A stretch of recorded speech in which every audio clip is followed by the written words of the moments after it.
personal na binigyang parangal ni Philippine Army 11th Infantry Division Commander Major General Leonardo Pena ang 4 na sugatang sundalo ng maka-ekwentro ang napatay na si Alganir Dahim alias Wangbo sa bayan ng Maimbong Sulok.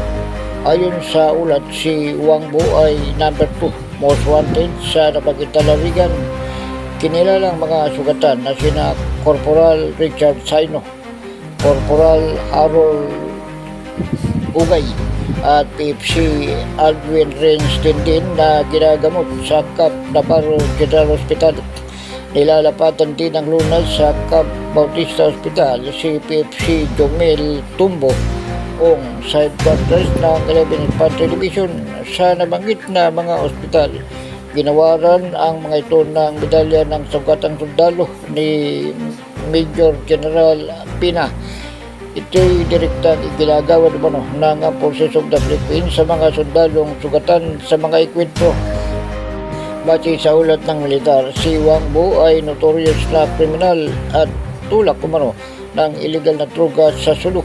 Sangkot din ito sa maraming pagpatay, kabilang si dating Solo PNP Provincial Director Colonel Jola Serim Kasim noong 2009. Tiniyak naman ng general sa pamilya ng 4 na sugatang sundalo na makatatanggap ang mga ito ng suporta habang nagpapagaling sa ospital.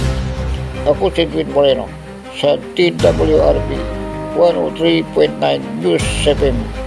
Ikaw ang una.